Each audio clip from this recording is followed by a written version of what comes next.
আমি সৰুপথাৰ সমষ্টিটো কোনো কাৰণত অসম জাতীয় পৰিষদক এৰি নিদিওঁ।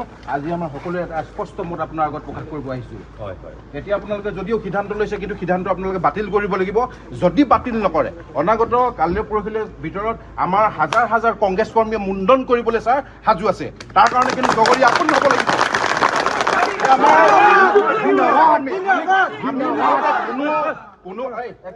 কোনো আমি কেন্দ্ৰিত হৈ অহা নাই, আমি আহিছোঁ কংগ্ৰেছ কৰ্মী হিচাপে।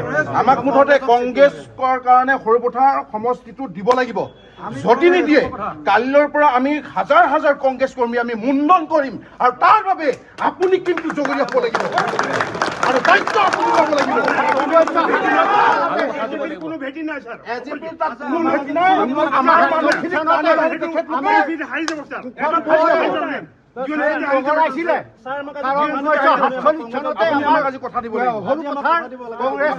জিন্দাবাদ হৈ আছে, গতিকে আমাক দিবই লাগিব। আৰু আমাৰ 1947 চনতে আমাৰ কুশল কোঁৱৰে তাত মানে গাড়ী বগৰাইছিলে, আৰু সেই তেতিয়াৰ পৰাই আমাৰ কংগ্ৰেছ আৰু ভাৰত স্বাধীন তেতিয়াৰ পৰাই হৈছিলে, তেতিয়াৰ পৰাই আমি কংগ্ৰেছ হৈ আছো।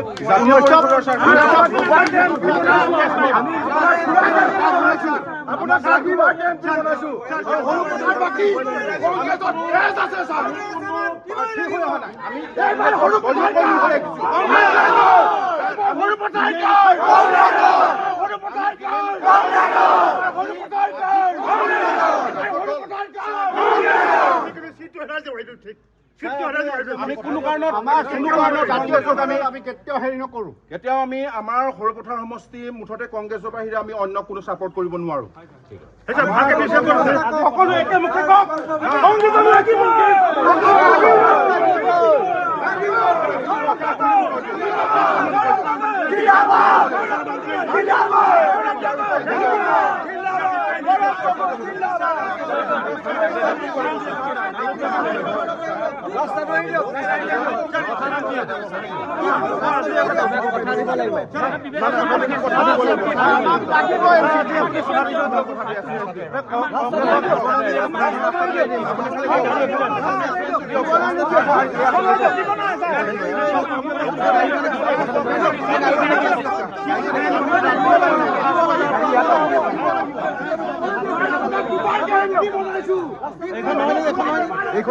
আপোনাক দুবাৰ এমপি বনাইছো, আপোনাক দুবাৰ এমপি বনাইছো, আপোনাক ঘূৰাক এবাৰ এমপি বনাইছো।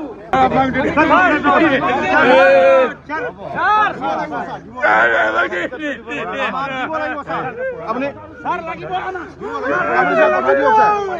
আমাক দিব লাগিব ছাৰ, কংগ্ৰেছ দিয়ক,